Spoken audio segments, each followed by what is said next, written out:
안녕하세요. 저는 30대 후반 여자입니다. 저는 정말 몇 년 전 인생을 돌이킬 수 없을 정도의 커다란 실수를 저질렀고 그 대가를 지금까지 치르는 중입니다. 그래서 그 이야기를 하기 위해 이렇게 사연을 보내게 되었습니다.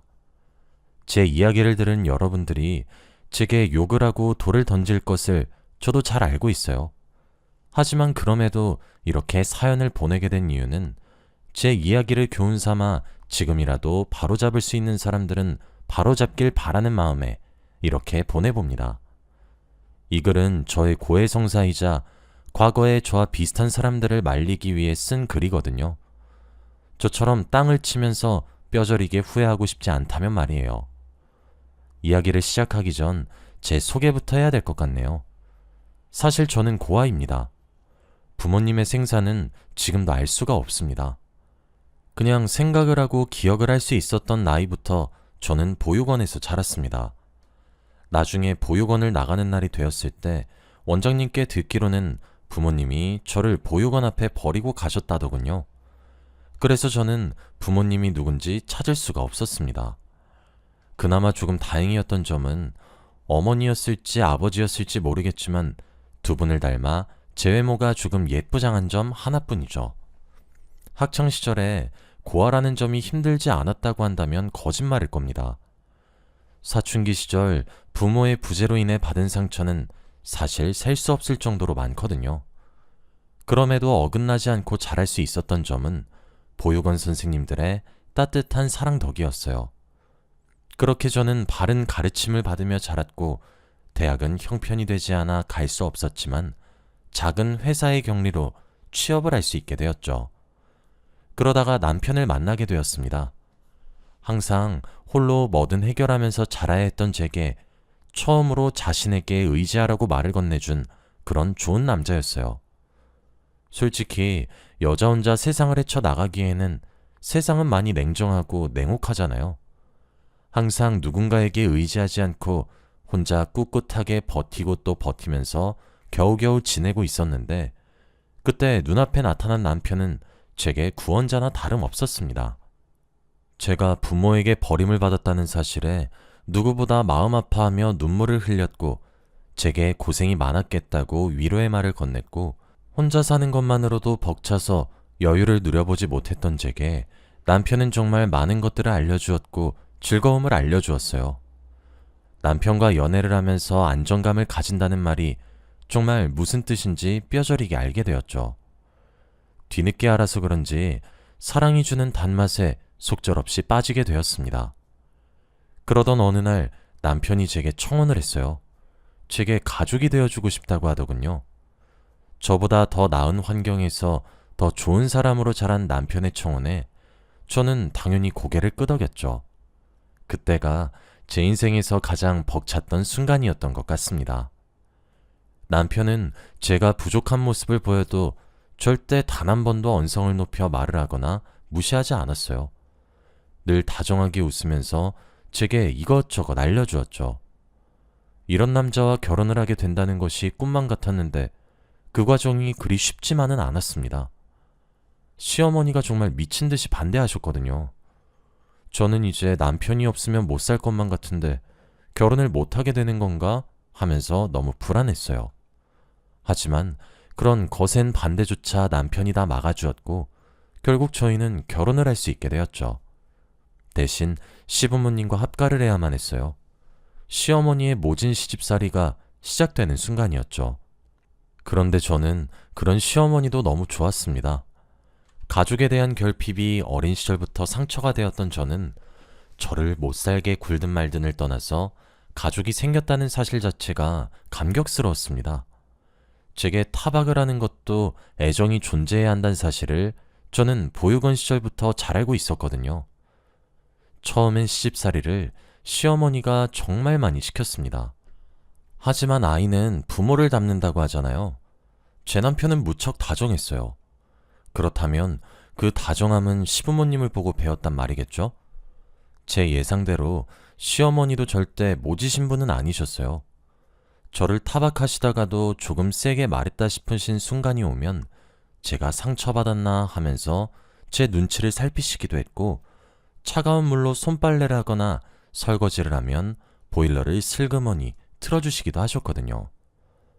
저렇게 멋지게 키운 아들을 저 같은 고아에게 장가 보냈으니 그 마음이 어떠셨을지 저도 잘 알았고, 저 스스로도 남편이 제게 과분하다는 사실을 알고 있었기 때문에 그런 시어머니의 마음이 충분히 이해가 되었죠. 그리고 시어머니가 모질게 저를 대하시면서도 끝끝내 마지막 순간에는 다정해지시는 게 귀여웠습니다. 시어머니께서도 제가 타박을 들어 시무룩해 하다가도 어머니 하면서 웃으면서 다가오고 나니 결국 결혼하고 2년도 채 지나지 않아 저를 며느리로 받아들여 주셨습니다. 진정한 가족으로 거듭나는 순간이었어요. 시아버지는 워낙 다정하신 분이셨습니다.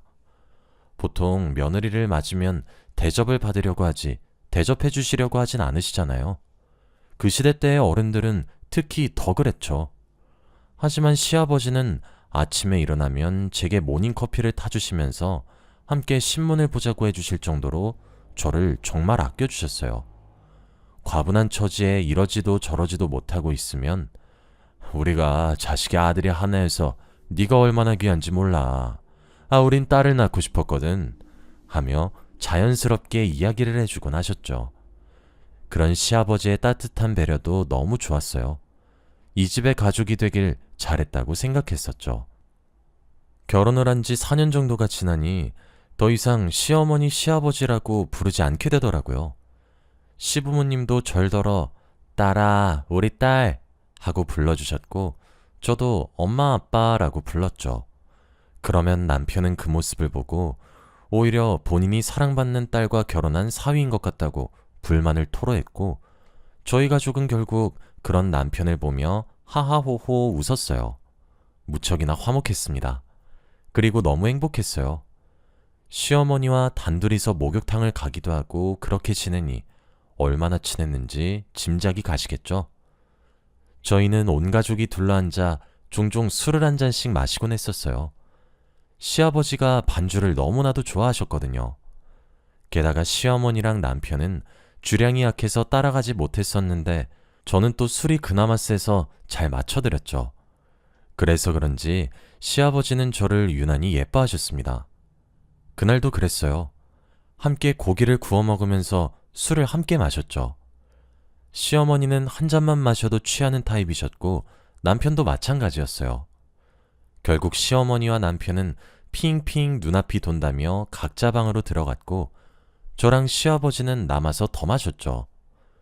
그게 이상하지 않았던 이유는 보통 넷이서 시작을 하더라도 항상 저와 시아버지만 남아서 더 마셨기 때문이었어요. 그리고 그날 있어서는 안 되는 일이 벌어지게 되었죠. 저는 지금도 그 순간이 정말 후회스럽네요. 저도 점점 취기가 오르기 시작했었습니다. 제가 주량이 시어머니와 남편보다 세긴 하지만 그래도 시아버지보단 못하거든요. 시아버지와 제 거리는 시간이 지날수록 점차 가까워졌고 다정하게 절 대해주는 시아버지를 보며 저는 아무 생각 없이 헤헤거리며 제게 주시는 술을 넙죽넙죽 받아 마셨습니다. 시아버지가 제게 그런 흑심을 품고 있을 줄은 꿈에도 몰랐습니다. 제게 늘 잘해주신다고만 생각했지 저를 여자로 볼 거라곤 상상도 못했었죠. 술에 쩔어 몸도 제대로 가누지 못하고 정신을 제대로 차리지 못했던 저는 뿌리칠 수 없었어요. 그러다 결국 넘지 말아야 할 선을 넘게 되고 말았죠. 그렇게 저와 시아버지의 불륜이 시작되었습니다. 다음 날이 되자 숙취를 느끼며 눈을 떴더니 거실에 저와 시아버지가 함께 잠들어 있더라고요. 전날 제가 벌인 믿기 힘든 일에 딱 죽고 싶은 심정이었습니다. 눈물이 왈칵 나올 것 같았는데 눈물을 흘릴 수도 없었어요. 제게 처음으로 생긴 소중한 가족인데 이 관계가 틀어질 것 같았거든요. 저는 일어나서 시아버지께 실수였다고, 이건 잘못되었다고 바로잡으려고 했어요. 그걸 저도 알고 있었고 시아버지도 알고 계셨으니까요. 하지만 시아버지는 그런 제 말을 들은 채도 하지 않으셨어요. 시어머니와 남편까지 나와서 아침을 먹는 내내 제 표정이 많이 어두웠는지 걱정을 하셨죠. 모두가 말이에요. 죄책감에 숨이 막힐 때쯤 시아버지가 저를 따로 불러서 괜찮다고 달래셨죠. 원래도 시아버지는 제게 무척 다정하고 따뜻한 분이셨는데 불륜을 저지르고 난 이후 더욱 다정해지셨어요. 그렇게 저는 처음엔 술김에 저질렀던 실수였을지 몰라도 2번, 3번 반복했을 때는 저도 즐기기 시작했습니다. 받는 사랑이 너무 달콤해서 이러면 안 된다는 사실을 알면서도 단호히 끊어내지 못했었죠. 시아버지는 불륜을 저지를 때마다 제게 많은 선물을 안겨주었고 용돈도 두둑히 주셨어요. 평생 돈을 모으기만 하면서 살았던 저는 사치란 것을 처음 해보기 시작했습니다. 명품 옷도 명품 가방도 전부 처음 사봤어요. 처음이야 가격표를 보고 놀라 손을 덜덜 떨며 결제했지만 그것도 잠깐 그러고 말더라고요. 나중엔 돈을 펑펑 쓰기 시작했죠. 그게 잘못된 관계란 것을 잘 알았지만 찰나의 단맛과 커다란 쾌락에 저는 지고 말았던 거였죠. 솔직히 짜릿했습니다. 시어머니와 남편의 눈을 피해 시아버지와 잡기도 했고 시어머니와 남편이 외출로 집을 비우면 시아버지와 둘이서 오붓한 시간을 보내기도 했죠. 2사람이 집에 돌아오기 전까지 저희는 심장을 졸이면서 관계를 이어나갔어요. 솔직히 말해서 스릴이 넘쳤고 중독적이었습니다. 저는 점점 대담해지기 시작했습니다. 지금 생각해도 제가 그 당시에 무슨 정신으로 살았는지 모르겠어요. 과거의 저에게 제정신이었냐고 묻고 싶네요. 저는 시간이 지나면 지날수록 시아버지도 사랑하기 시작했습니다. 지금 생각해보면 시아버지가 제게 주셨던 금전적 이득에 눈이 멀었던 것 같기도 해요. 그리고 그런 제 감정은 시어머니와 남편도 눈치를 채신 것인지 뭔가 이상하다고 생각을 하시게 되었죠. 처음엔 시아버지와 제 사이가 좋으면 보기 좋다고 칭찬해주기 바빴는데 어느 순간부터 시어머니는 저와 시아버지 사이를 질투하고 핀잔을 주기도 했고 남편도 떼어놓으려고 노력하기 시작했어요. 그때라도 그만두었으면 제 미래는 조금 달라졌을지도 모르겠네요. 꼬리가 길면 잡힌다는 말이 있듯이 결국 저는 시어머니와 남편에게 불륜의 연장이 발각되었습니다. 2분이서 모자지간에 오붓하게 여행을 떠난다고 하기에 잘 됐구나 하고 그날도 어김없이 시아버지와 둘만의 시간을 보내고 있었던 도중이었죠. 시어머니와 남편은 실제로 여행을 떠나지 않았고 집을 급습했습니다. 알고 보니 2사람이 의심을 하던 도중 설마 하면서도 의심이 걷어지지 않아 세운 계획이었어요. 그렇게 저와 시아버지는 하필이면 빼도 박도 못하게 불륜 현장을 들키게 된 거였습니다. 집안은 풍비박산이 났습니다. 시어머니는 주저앉아서 숨도 제대로 못 쉬셨고 뒷목을 잡으셨어요. 남편은 그런 시어머니를 챙기랴 저와 시아버지를 보고 충격을 받으랴 정신이 없었죠. 시어머니는 제게 소리를 질렀습니다. 이래서 머리 검은 짐승은 거두면 안 된다던데 그 말이 틀린 것 하나 없구나. 어떻게 다른 사람도 아니고 네가 나한테 이럴 수가 있니? 어떻게 며느리가 시아버지랑... 남편도 제게 화를 냈습니다. 당신 지금 뭐 하는 거야? 지금 우리 아버지랑 당신이랑 뭐 하고 있는 거냐고. 언제부터야? 어떻게 당신이 나한테 이래? 내가 당신한테 어떻게 했는데.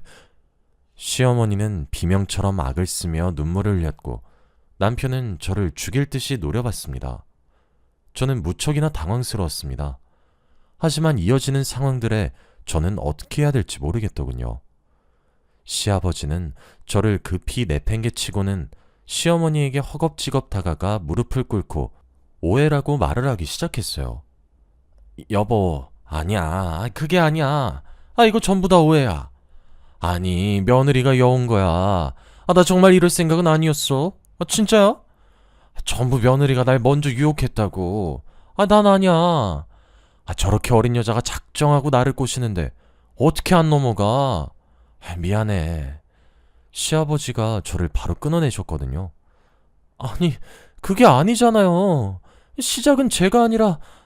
제 말을 자른 시아버지는 처음으로 제게 욕을 하며 닥치라고 이야기하셨죠. 시어머니가 더 오해하기 전에 저보고 스스로 잘못했다고 무릎을 꿇고 싹싹 빌라고 하시면서 말이에요. 불륜 현장을 들킨 것도 당황스러운데 믿고 의지할 사람이 하나도 없더군요. 시아버지에게 그렇게 버림을 받게 되리라고는 정말 상상도 할 수 없었습니다. 시어머니는 두 손으로 얼굴을 가린 채 오열했고 집안꼴이 참 말이 아니었어요. 시어머니와 남편은 당장 집에서 꺼지라며 절 쫓아냈죠. 그렇다고 제가 갈 곳이 어디에 있겠습니까? 집도 절도 없으니 밖에서 오들오들 떨었죠. 그래도 포기하지 않았어요. 이제껏 제게 그렇게 다정하게 대해주셨으니 시아버지가 절 조금이라도 도와주겠다고 기대했어요. 남편에게 미안하다고 어떻게 빌어야 할지, 시어머니 얼굴을 어떻게 봐야 하나 고민했어요. 시아버지는 돈이 많으시니까 나 하나 정도는 보살펴주지 않을까 상상하기도 했죠. 전 그때까지도 정신을 차리진 않은 상태였어요. 하지만 상황은 제가 생각했던 대로 정말 단 하나도 흘러가지 않았습니다. 사실 그동안 시아버지가 제게 줬던 두둑한 용돈들과 시댁으로부터 받았던 경제적 지원 전부 시어머니의 주머니에서 나왔던 돈이었더군요. 시아버지는 젊었던 시절에 사업 실패로 재산을 전부 다 날려먹은 뒤 모든 명의가 시어머니 것으로 변경이 되었고, 그 이후 시어머니의 꼼꼼한 재테크로 재산이 몸집을 점차 부풀렸던 거였어요. 시아버지는 시어머니께 용돈을 받으며 생활을 하고 계셨던 것이었고, 이제껏 시아버지가 제게 주신 용돈들 전부 시어머니가 시아버지의 체면을 생각해서 뒤에서 며느리에게 주라고 따로 챙겨준 용돈이었던 거더라고요. 시아버지는 가진 것 하나 없는 알거지였습니다. 저는 시아버지와 나란히 이혼 소송과 상간자 소송을 당하게 되었습니다. 그때까지 집으로 한 발자국도 못 들어갔고 모텔을 전전하며 지내고 있었죠. 처음엔 너무 억울했어요. 제가 무죄라고 주장하는 건 아니었지만 제가 먼저 시작한 관계가 아니었으니까요. 시아버지가 제게 먼저 다가오지 않았다면 전 법정에 서지 않아도 되었을 테니까요. 꽤 시간이 흐르고 공판을 하기 위해 법정에서 만난 시어머니와 남편의 얼굴을 보니 제가 그제서야 무슨 미친 짓을 저질렀는지 깨닫게 되더군요. 두 사람 다 몇 주 사이에 살이 쏙 빠진 얼굴을 보니 정말 마음고생이 심했겠다는 생각밖에 안 들었어요. 지금 생각해보면 천에 고아였던 저를 친엄마라 생각하라고, 본인도 정말 친딸처럼 생각하겠다고 따뜻하게 저를 보듬어 주신 시어머니셨고, 자존감이 낮은 저를 곁에서 사랑을 듬뿍 주기도 했고, 제게 가족을 만들어주겠다고 이제 혼자 외로워하지 말고 가족이 모여서 북적거리면서 살자고 했던 남편이었는데, 그깟 불장난에 두 눈이 멀어 모든 관계를 제 손으로 박살낸 저 스스로를 용서할 수 없었어요. 저는 그렇게 두 사람의 상한 얼굴을 보고 그제서야 뒤늦게 후회를 하기 시작했습니다. 처음엔 소송을 받고 법정에 서야 한다는 사실을 알았을 때 분통이 터질 것처럼 억울했었는데, 저는 아무런 변명도 하지 않기로 했습니다. 제가 할 수 있는 숙제는 그런 것뿐이더군요. 억울해할 사람도 제가 아니라 시어머니와 남편이더군요. 손뼉도 마주쳐야 소리가 난다고 처음 시작은 시아버지였을지 모르나 그 이후 끊어내지 않은 저도 명백한 가해자란 사실을 저는 그제서야 인정했고 겸허히 죗값을 치르기로 했습니다.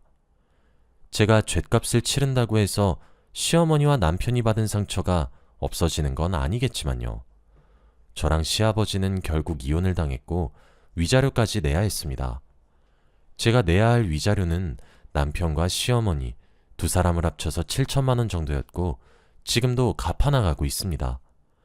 시아버지는 이혼을 당하고 난 뒤 제게 다시 돌아와 차라리 잘 되었다고 함께 살자고 하더라고요. 정말 치졸한 시아버지의 얼굴을 보고 있자니 그제서야 눈에 붙어있던 뭐가 벗겨진 것인지 저보다 28살이나 많은 이 늙은 노인에게 제가 왜 그렇게까지 목을 매달았는지 알 수가 없겠더라고요. 정말 너무 많은 후회가 되고 있습니다. 저는 이혼을 당한 이후 인생이 걷잡을 수 없이 망해가기 시작했습니다. 죗값을 치르기 위해 하루 벌어 하루를 먹고 살며 지내고 있어요. 고작 7천만 원으로 시어머니와 남편에게 속죄할 수는 없겠지만 말이에요. 저는 악마에게 영혼을 팔아서라도 제가 실수를 저질렀던 그날로 시간을 되돌리고만 싶습니다. 어리석었던 제 과거를 스스로 용서할 수 없고 제가 너무 뒤늦게 깨달은 것도 화가 납니다. 여러분들 중에서도 저와 같은 실수를 하고 계신 분이 있을지도 몰라요. 그런 사람이 있다면 지금 당장 그만두시길 바랍니다. 저처럼 되돌아올 수 없는 강을 건너기 싫으시다면 말이에요. 세상엔 영원한 비밀이 없어요. 언젠간 들키게 되고 꼬리가 길면 밟히는 법이죠. 사람에게 상처를 주면 저희 눈에선 피눈물이 흐를 거예요. 지금의 저처럼 말이에요. 그리고 이런 삶은 생각보다 더 지옥 같답니다. 저는 몇 년이 지난 지금도 빚을 갚고 있고 매일 속지 않은 마음으로 살아가고 있습니다. 시간이 지나면 지날수록 과거의 저를 스스로도 용서할 수가 없게 되더라고요. 그러니 저와 같은 실수를 하고 계신 분들이 있다면 저와 같은 단계를 밟으려고 하지 마세요. 지금이라도 늦지 않았으니 돌이킬 수 있을 때 돌이키시길 바래요. 여기까지가 제 이야기였습니다. 긴 글 읽어주셔서 정말 감사드립니다.